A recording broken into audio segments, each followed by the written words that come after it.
በህይወታችሁ ሁሉን ነገር እያደረጋችሁ ግን ደግሞ ምንም እንዳልሰራችሁ ተሰምታችሁ ያውቃል? ማታ ወደ መኝታችሁ ስትሄዱ ከአልጋው ላይ ጋደም ብላችሁ ጣራውን እያያችሁ እኔ ግን ለምንድን ነው የማልቀየረው? ለምንድን ነው እንደ ሌሎች የማይሳካልኝ? ለምንድን ነው ሁልጊዜ በቂ አይደለሁም ብዬ የማስበው? የሚል ጥያቄ በአእምሯችሁ ተፈጥሮ ያውቃል? በቂ አይደለሁም የሚለው ስሜት ከየት ነው የሚመጣው? ይህ ስሜት ይዘነው የተወለድነው ሳይሆን በሂደት ከህይወት ልምዳችን ከማህበረሰቡና ከራሳችን አመለካከት የተማርነው የተሳሳተ ትርክት ነው። አብዛኛውን ጊዜ ይህ ስሜት የሚጀምረው ከልጅነታችን ነው። ምናልባት በልጅነታችሁ ወላጆቻችሁ ወይም አስተማሪዎቻችሁ ሌላ ልጅ እያሳዩ እሱን አታይም እንዴ፣ እሷን አታይም እንዴ እያሉ አወዳድሯችሁ ሊሆን ይችላል። ያኔ ነው ውስጣችሁ ላይ እኔ በራሴ ማንነት ተቀባይነት የለኝም፣ መወደድ ካለብኝ እንደ ገሌ መሆን አለብኝ የሚለው ሐሳብ የሚመነጨው። ከዚህም ባለፈ ዛሬ ባለንበት የሶሻል ሚዲያ ዘመን ይህ ስሜት በከፍተኛ ሁኔታ አድጓል። ጠዋት ከእንቅልፋችን ስንነሳ ስልካችንን ከፍተን የሌሎችን ሰዎች ፍጹም የሚመስል ህይወት እናያለን። ሰዎች ያገኙትን ህይወት፣ የገዙትን መኪና፣ የሄዱበትን የሚያምር ቦታ ፎቶ ሲፖስቱ የእኛን እውነተኛና ተራ ህይወት ከነሱ የተስተካከለ ፎቶ ጋር እናወዳድራለን። ያኔ ታዲያ እኔ ምንም የለኝም፣ እኔ ወደ ኋላ ቀርቻለሁ፣ እኔ በቂ አይደለሁም የሚል ድምፅ በውስጣችን ማስተጋባት ይጀምራል። ነገር ግን ልብ በሉ፣ የሰዎችን ያጌጠ ገጽታ ከራሳችን ከመጋረጃ ጀርባ ካለው ትክክለኛ ህይወት ጋር እያወዳደራችሁ ራሳችሁን እየቀጣችሁ ነው። በቂ አይደለሁም ስትሉ ራሳችሁን በሌሎች ሰዎች ሚዛን ላይ እያስቀመጣችሁ ነው። ሰዎች እንዲቀበሏችሁ፣ ሰዎች እንዲያደንቋችሁ ስትሉ የማትሆኑትን ለመሆን ትሞክራላችሁ። ያ ስትሆኑ ደግሞ ውስጣዊ ሰላማችሁን ታጣላችሁ።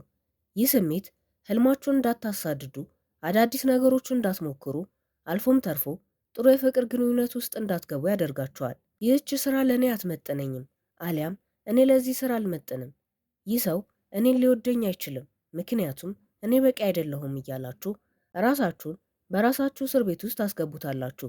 ይህ ስሜት የእናንተን እውነተኛ አቅም፣ ውበትና ጥንካሬ የሚጋርድ ትልቅ ደመና ነው። ግን ደግሞ ይህ ደመና ለዘላለም የሚኖር አይደለም። ይህንን ሁሉ ስንነጋገር የችግሩን ትልቅነት ለመረዳት እንጂ ተስፋ እንድትቆርጡ አይደለም። ያ የውስጣችሁ የተሳሳተ ድምፅ አሁን እያወራን ያለነው ስለ እናንተ መሆኑን ሲያውቅ ሊረበሽ ይችላል። ነገር ግን ይህንን የውሸት ትርክት ዛሬ በጋራ እንቀይረዋለን። በቂ አይደለውም ከሚለው የጨለማ ክፍል ወጥታችሁ እኔ በራሴ ሙሉ ነኝ፣ እኔ የራሴ የሆነ ልዩ ውበትና አቅም አለኝ ወደሚለው ብርሃን እንዴት መሻገር እንደምትችሉ ልነግራችሁ ነው። ይህንን ለማድረግ ደግሞ ትልልቅና የማይደረስባቸው ነገሮች ሳይሆን አሁን ወዲያውኑ በህይወታችሁ ልትጀምሯቸው የምትችሏቸውን ተግባራዊ እርምጃዎች ከልቤ ላካፍላችሁ እወዳለሁ። ይህንን የውስጥ ስብራት ለመጠገን በመጀመሪያ ደረጃ ራሳችሁን ከራሳችሁ ጋር የምታደርጉትን ንግግር መቀየር አለባችሁ። ከዛሬ ጀምሮ መስታወት ፊት ስትቆሙ የእናንተን ጉድለትና ድክመት ብቻ መፈለጋችሁን አቁሙ። በምትኩ አይናችሁን ትኩር ብላችሁ እያያችሁ እኔ በምንም መንገድ ፍጹም አይደለሁም፣ ነገር ግን እኔ በራሴ ሙሉና በቂ ነኝ ብላችሁ ለራሳችሁ ንገሩት። መጀመሪያ ላይ ይህንን ስታደርጉ ውሸት ሊመስላችሁ ይችላል፣ ውስንነትም ሊመስላችሁ ይችላል። ነገር ግን አእምሯችን ደጋግመን የምንነግረውን ነገር ነው የሚያምነው። ስለዚህ በየቀኑ ራሳችሁን የማበረታታት ልምድ ማዳበር አለባችሁ። ከዚህ ጋር ተያይዞ በከፍተኛ ሁኔታ ልትጠነቀቁበት የሚገባው ነገር ንጽጽርን ማቆም ነው። የህይወታችሁ ጉዞ የራሳችሁ ብቻ ነው። እናንተ የተፈጠራችሁት የሌላውን ሰው ኮፒ ለመሆን አይደለም። ስለዚህ በማህበራዊ ሚዲያ ላይ የምታዩቸውን ሰዎች ህይወት ከራሳችሁ ህይወት ጋር ማወዳደር አቁሙ። አስፈላጊ ከሆነም የሌሎችን ህይወት እያያችሁ ራሳችሁን እንድትጠሉ የሚያደርጓችሁን የሶሻል ሚዲያ ገጾችን አንፎሎ ከማድረግ ወደ ኋላ አትበሉ። የራሳችሁን ትንንሽ ስኬት ማክበር ጀምሩ። ዛሬ ጠዋት ካልጋችሁ ተነስታችሁ ስራችሁን በአግባቡ ከሰራችሁ ያ ትልቅ ስኬት ነው። ዛሬ አንድ ሰው በፈገግታ ከተቀበላችሁ ያ ትልቅ ስኬት ነው። ህይወት ማለት የእነዚህ ትንንሽና ውብ ድሎች ድምር ነች። በተጨማሪም ራሳችሁን ይቅር ማለትን ተማሩ። ሁላችንም እንሳሳታለን፣ ሁላችንም እንወድቃለን። በቂ አይደለሁም የሚለው ስሜት ብዙ ጊዜ የሚመጣው ባለፉ ስህተቶቻችን ራሳችንን ስንቀጣ ነው። ካለፈው ስህተታችሁ ተማሩ እንጂ ራሳችሁን አትቅጡበት።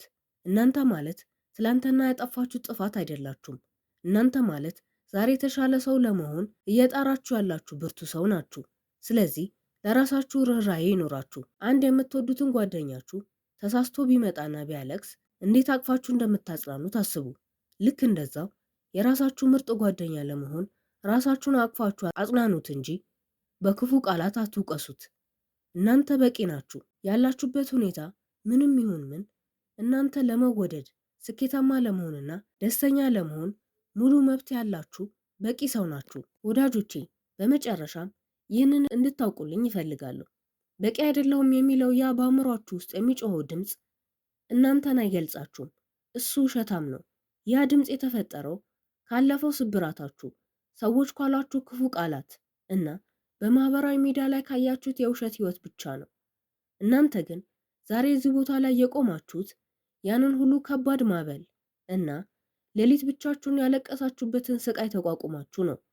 ይህ ራሱ እናንተን ምን ያህል ብርቱ፣ ውድና ለዚች ምድር በቂ የሆናችሁ ሰው መሆናችሁን ትልቅ ማረጋገጫ ነው። ዛሬውኑ ያንን ያረጀ ታሪክ ቀዳችሁ ጣሉት። ራሳችሁን ይቅር በሉ። ትንንሽ እርምጃዎቻችሁን አክብሩ እና ራሳችሁን ከሌሎች ሰዎች ጋር ማነጻጸራችሁን አቁሙ። ህይወታችሁን መኖር የምትጀምሩት ራሳችሁን መውደድ ስትጀምሩ ብቻ ነው። ይህንን ቪዲዮ ጠቃሚ ሆኖ ካገኛችሁት ላይክ ማድረግ አትርሱ። እንዲሁም ለቻናላችን አዲስ ከሆናችሁ ሰብስክራይብ በማድረግ የዛሬ ቤተሰብ ይሁኑ። በሌላ አበረታች ቪዲዮ እስክንገናኝ ድረስ ዛሬን ኑሩት።